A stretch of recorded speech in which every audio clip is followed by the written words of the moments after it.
In this video, we'll give an overview of the home buying process. If you have never purchased a house before, you may be unfamiliar with what all goes into the process. We'll provide a high-level description of each phase of the process, as well as give tips and suggestions for how to navigate each phase. Before you start looking at homes, it's important to determine how much you can afford to pay. This will involve reviewing your finances and creating a budget that includes all of your expenses. You can use online calculators to get an estimate of how much you can afford. If you simply Google mortgage calculator, you can use Google's built-in calculator to calculate your purchase budget. Understanding your purchase budget and expected costs can help you set savings goals and a timeline for when you would be ready to purchase. In addition to mortgage payments, there are other expenses associated with owning a home, including property taxes, insurance, and maintenance costs. Be sure to factor these expenses into your budget when evaluating affordability. When you are ready to buy, a real estate agent can help you navigate the process of buying a home. Typically, real estate agents are paid by the seller, so if you are a buyer, it's in your best interest to have an agent.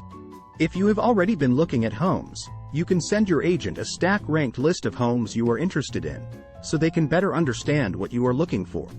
An agent can help you find homes that meet your criteria, negotiate offers, and guide you through the entire process. They can also put you in contact with and recommend mortgage lenders and a home inspector. Once you have an agent, you should look at getting pre-qualified or pre-approved for a mortgage. Pre-qualification is a preliminary assessment of your financial situation and creditworthiness.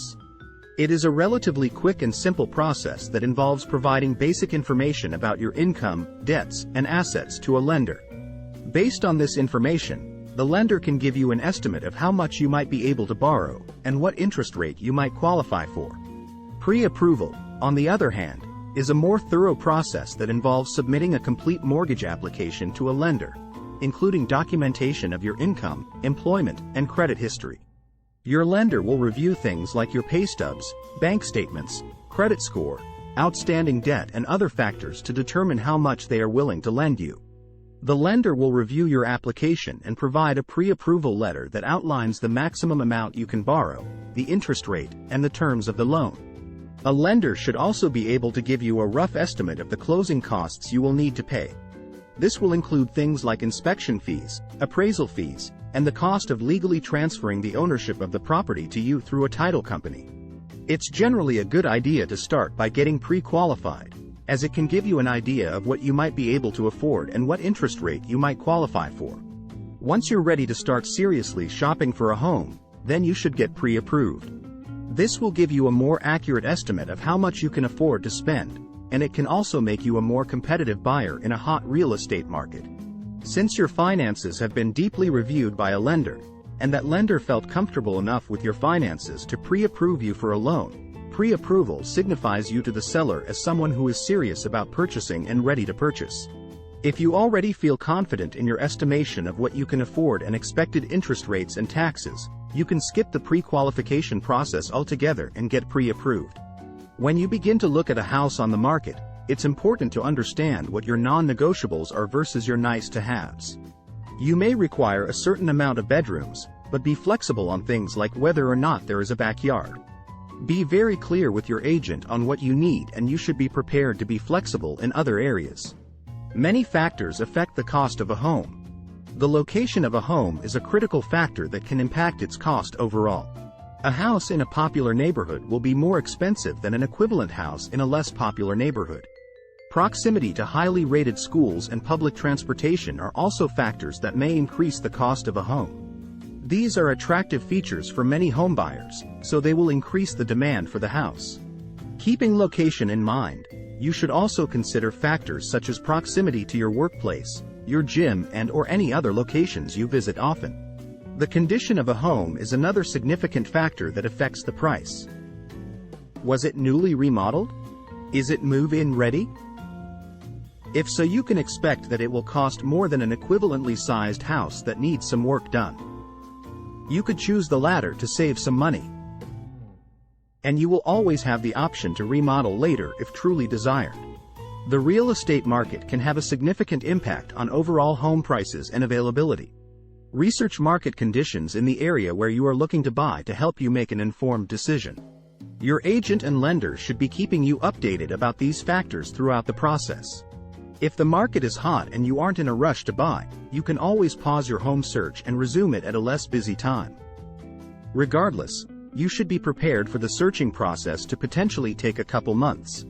Once you find a home that you like, you will need to make an offer.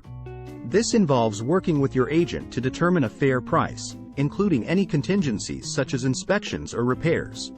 Your agent will present your offer to the seller, who may accept, reject, or counteroffer. Other home buyers may be putting in offers on the home at the same time as you, so you may potentially have to bid against other buyers. If your offer is accepted, you will need to schedule a home inspection. This involves hiring a professional inspector to examine the home and identify any issues or repairs that need to be made. This information can be used to negotiate repairs with the seller or to back out of the deal if there are major problems. Before signing, you will also need to have the home appraised. A home appraisal is an assessment of the value of a property by a licensed appraiser. It is typically required by a lender before they will approve a mortgage or other loan secured by the property.